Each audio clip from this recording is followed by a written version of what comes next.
한동안 조용했던 미 해군 고등훈련기 도입 사업이 다시 떠오르고 있습니다. 200대의 훈련기를 확보하는 것이 목표인 이번 미 해군 고등훈련기 도입 사업은 예산 문제로 묻히는 듯 보였으나 최근 외신이 세계 회사에서 입찰 의지를 보였다고 전했습니다.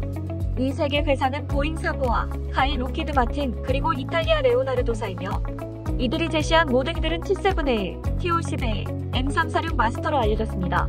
언급된 기종들은 미 공군 고등훈련기 사업에서 한 차례 부딪힌 경험이 있어 이번 수주전에서도 세계의 이목이 주목되고 있는데요.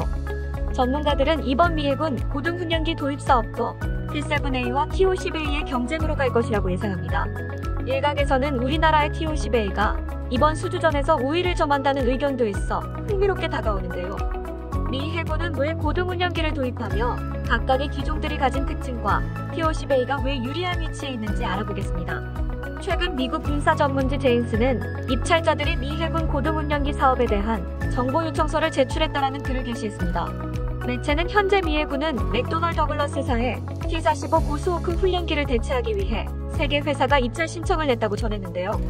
이는 미 해군이 예산 문제로 보류하고 있던 사업이 다시 시작됐음을 알리는 기사였습니다. 미 해군 훈련기로 사용되고 있는 T-45 고수호크는 1992년 최초로 맥도널 더글러스사에서 생산하다가 2007년 마지막 기체를 인도했는데요. 맥도널 더글러스사가 보잉과 합병한 이후 보잉사가 T-45 고수호크의 정비 유지 보수를 진행하면서 미 해군은 2015년에 T-45 고수호크를 2042년까지 운용하기로 결정했습니다. 하지만 1992년 1월부터 미 해군에 인도된 T-45 고수호크는 30년이란 세월 동안 노후화가 진행되면서 치명적인 문제들이 발견되고 있습니다. 특히 산소 공급 시스템 문제가 발견되는데 이는 생명과 직결되는 문제라 조종사 훈련생들의 훈련 거부 사태로 이어지고 있는 상황인데요. 유지 보수를 맡은 보잉사는 근본적인 원인 파악이 힘들다고 결론을 내렸습니다. 사태의 심각성을 인지한 미 해군은 2023년부터 미 해군 차기 훈련기를 도입할 계획이 있었으며 2028년까지 전력화하는 계획을 진행 중에 있습니다. 전문가들은 이번 미 해군 고등훈련기 사업이 T-7A와 T-50A의 싸움이 될 것으로 보고 있습니다. 이렇게 본 이유는 레오나르도의 M346 마스터의 과거 이력 때문인데요. 현재까지 M346은 2건의 추락 이력이 발생한 상태입니다. 2011년 11월 18일에는 두바이 에어쇼에 전시 용도로 참가했던 시제기 한 대가 귀환 중 걸프만에 추락한 이력이 있으며 2012년 2월 16일에는 시험 비행을 실시 중이던 기체 한 대가 이탈리아 쿠네오와 사보나주 중간에서 추락해 조종사가 사출했으나 낙하산이 엉키는 바람에 큰 부상을 입은 사례가 있었습니다. 이는 초보 전투기 조종사에게는 치명적으로 다가올 수 있습니다. 안 그래도 조종 미숙으로 많이 긴장하고 있을 텐데 거기에 비상사태가 발생하게 되면 이는 곧바로 최악의 사태를 불러올 수 있습니다. 다시 말해 이렇게 조종사 생명과 직결되는 장치가 불량이라면 현재 미 해군이 운용 중인 T-45 고수호크랑 다를 바 없습니다. 여기에 레오나르도사의 경영상 문제도 많습니다. 최고 경영자들이 도덕적으로 깨끗하지 못한데요. 레오나르도사의 모체였던 핀메카니카 그룹의 경영자들에게는 계속해서 뇌물 혐의와 불법적인 자금 유통으로 구속이 되는 일들이 빈번하게 일어났습니다. 이 때문에 핀메카니카에는 안 좋은 이미지가 쌓였고 결국 경영난으로 구조조정까지 하는 상황이 왔으며 이미지 쇄신을 위해 회사 이름을 레오나르도라고 바꿨습니다. 이렇게 회사 경영에 문제가 많아 갑자기 부도라도 나게 된다면 구입한 기체들의 유지 보수 측면에서 난감할 수밖에 없습니다. 또한 레오나르도사는 현재도 그렇게 상황이 좋은 편은 아닙니다. 현재 운용 중인 M346은 총 70여 대가 운용 중인데 이는 개발국인 이탈리아와 그 밖에 운용하고 있는 국가를 다 포함한 숫자입니다. 경쟁 중인 기체 중에 우리나라 T-50A가 200대 이상이 운용되고 있는 것과 비교하면 인지도가 현저하게 낮은 편에 속합니다. M346의 스펙도 T-50A에 비해 많이 떨어집니다.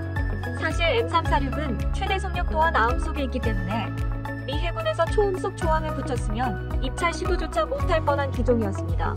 이 때문에 유력 후보로 떠오르는 것은 T-7A 레드호크가 거론되고 있습니다. 이미 미 공군 고등훈련기 사업에서 승리한 바 있고 이번 미 해군 훈련기 사업에서도 수주를 따내기 위해 파격적인 가격을 제시할 것으로 예상됩니다. 하지만 장점이 이것이 다입니다. 미 공군은 개발도 되지 않은 T-7A 레드호크를 선택했다가 후회만 하고 있는 상황입니다. 우선 보잉의 T-7A 레드호크는 2023년 도입 예정이었지만 항공기의 치명적인 결함인 윙락 현상 발생으로 양산까지는 1년 이상이 더 걸릴 것으로 보입니다. 보잉사의 인도 지원도 문제지만 T-7A 레드호크를 해군용으로 사용하기 위해서는 바다의 염분으로부터 기체를 보호해주는 해양화 작업이 필수입니다.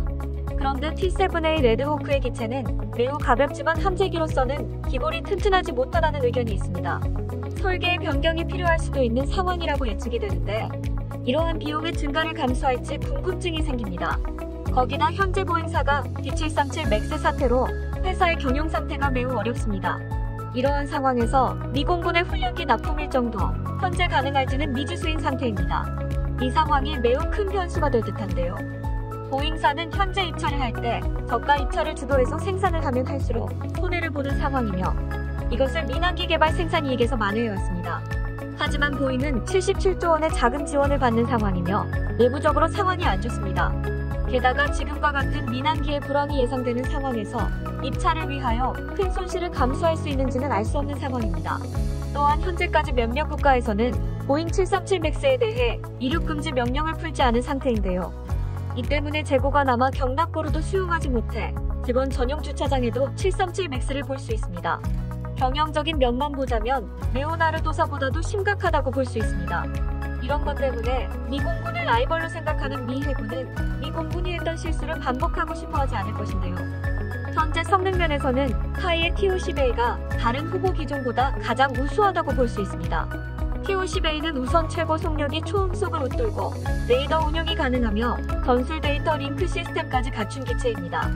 훈련기라고 보기에는 성능이 상당히 우수하며 무장 장착과 레이더 기능 또한 아주 우수합니다. 여기에 TO-10은 많은 파생형을 가지고 있는데요. 무장 운용이 가능한 TA-50 전술 인문 훈련기, FA-50 경공격기, 그리고 TO-10B 공중고개기 등이 있습니다. 이 파생형들은 카탈로그나 프로토타입으로만 존재하는 것이 아니라 우리나라에서부터 해외 각지까지 많은 수가 운용 중에 있는데요. 여기에 TO-10은 현재 사용되고 있는 최신 부정들까지도 장착이 가능합니다.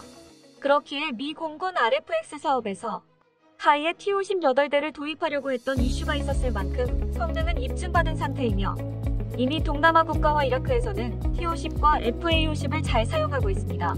더 흥미로운 것은 TO-10이 훈련기 후보 기종 중에 유일하게 전투에서 검증을 받은 기체라는 점입니다.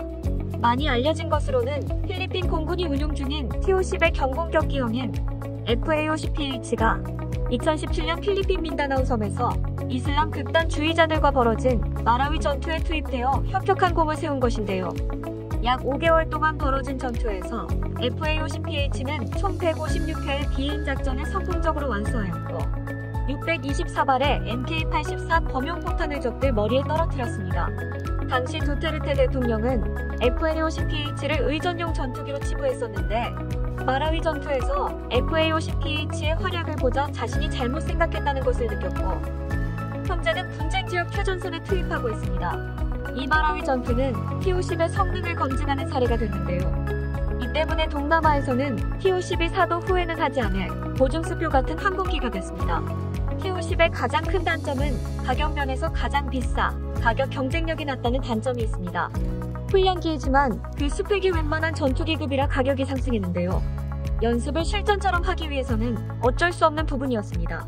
이것 때문에 전문가들은 이번 수주전이 성능이냐 가격이냐 하는 싸움이 될 것으로 예상하고 있습니다. 몇몇 전문가는 미 해군이 예산난을 겪고 있어 T-7A를 선택할 것이라는 의견을 내놨지만 반대로 TO-10A의 우위를 예상하는 전문가들도 많았습니다. 그 이유가 현재 TO-10을 사용 중인 국가들의 재구매가 이루어지고 있기 때문인데요. TO-10은 한마디로 TO-10을 한 대도 안 산 국가는 있어도 한 번만 산 국가는 없다라는 말이 있을 정도로 운용 중인 국가들의 신뢰를 받고 있습니다. 2013년 9월 1차로 16대의 TO-10 경공격기 버전을 구매한 인도네시아는 얼마 전 6대의 TO-10I 전술임문 훈련기를 추가 도입하였습니다. 태국은 총 3차례에 걸쳐 TO-10을 도입했는데요. 1차에 4대를 먼저 운용하다가 우수한 성능에 빠져 2차에서 8대를 추가 도입했습니다. 이것도 모자라 태국 공군은 인도네시아와 비슷한 시기에 2대를 더 구매해 TO-10에 무한한 신뢰를 보내고 있습니다. 여기서 몇몇 분들은 미 해군 훈련기이면 항공모함 함재기일 텐데 과연 카이가 함재기를 단시간에 개발할 수 있을까 하는 의문이 들 수도 있습니다.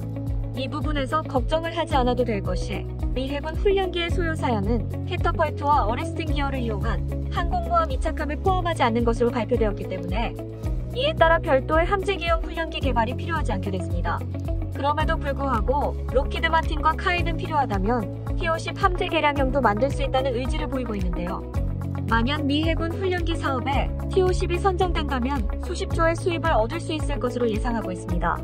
과연 카이의 T-50이 지난 미 공군 고등운영기 수주전에서 패배를 서력할 수 있을지 세간의 이목이 주목되고 있으며 한국의 항공기들이 전 세계의 하늘을 누비는 날이 오기를 바랍니다. 끝까지 시청해주셔서 감사합니다. 도움이 되셨다면 좋아요를, 다른 이야기도 궁금하시면 구독을 눌러주세요. 이 소식을 접한 남한 네티즌들은 어떤 반응을 보일까요? 선정되든 안 되든 함재기 개발하는 것도 기술 축적에 큰 도움이 될 듯 하다. KF-21의 AVY 개발에도 큰 역할을 할 수도 있고, 이 기회에 함재기용 랜딩 기어 설계, 착함 기술에 대한 기술 이전 좀 맞자 미 해군이 구입해서 보란듯이 미 공군에 과시한다면 좋은 성과가 혹시 나오지 않을까 싶네요. 좋은 결과 있기를 기대해봅니다. 우리나라가 훈련기를 만들어 수출한다니 대단하네요. 파이팅입니다. 선정되면 좋겠네요. 미 해군이 함재기형으로 개발을 요청할 가능성도 있다면 잘 만들어 미국도 사용하고 우리도 항모에 탑재해 훈련용으로 사용할 수도 있으니 좋을 듯. 10년 전 에어쇼에서 봤는데 거의 고개사 수준 묘기 비행기예요. 성능 최고. 함재기 개발이 된다면 KF-21EH 함재기 개발도 가능하다 봅니다. 롱마 기술이 우연히 함재기 개발을 도울 수도 있을 듯합니다. 이미 필리핀 부테르독에 인증이 되었고 추가 발주도 했으니 더군다나 수주를 한다면 눈에 불이 킬 정도 개발하는 게, 그러니 내년 KF-21 성공적으로 날기를 기대합니다. 미 해군은 보잉에 완성되지 못하는 훈련기 도입 결정이 쉽지 않고 이탈리아건은 미국 생산품이 아니라 힘들거고 남는 건 T-50이 남을 뿐. 그리고 전통적으로 한 회사에 밀어주는 예는 없음. 영상에 나오는 T-45 고스호크의 착함 장치를 우리 기술로 추가 제작하여 발주하면 좋겠습니다. 우리나라 비행기가 잘 팔리면 좋지만 못 팔리더라도 성능이나 품질이 떨어지는 게 아니라면 충분히 좋은 거 아닌가요? T-50 시리즈는 가성비가 국가 대 국가다 아닌 반군이나 테러 단체를 상대로 한 비대칭 전투에서 운영성과 가성비가, 품질도 메이드 인 코리아. T-50A의 착함 기능을 갖추기 위해서는 상당히 많은 부분을 선봐야 할 텐데 그리 만만한 도전은 아니죠. 다행인 건 항모 이착함 기능을 요구하지 않은 것이지만 차후에 요구할 수도 있지 않을까 싶습니다. 우리 공군도 T-50A도 운영할 순 없나요? 풀스크린 칵핏과 컨포멀 탱크 너무 마음에 들던데. T-7A 설계 결함으로 인해 추가금 기약 없는 납기일. T-50 사서 양질의 훈련을 하자. 보잉의 기체가 당장 쌀런지는 몰라도 최종적으로 조달되기까지 속을 썩일 것을 감안하면 미 해군 입장에선 고민하지 않을 수가 없겠죠. 문제는 설령 미 해군의 의향과는 별개로 미의회가 어떤 쪽으로 기우느냐겠죠. 그냥 경제성을 고려해서 보잉 훈련기 쪽을 선택하라고 강요한다면 미 해군에서 이를 무시하긴 어려울 테니 말이죠. 당연히 보잉이든 롱마든 로비는 들어갈 테고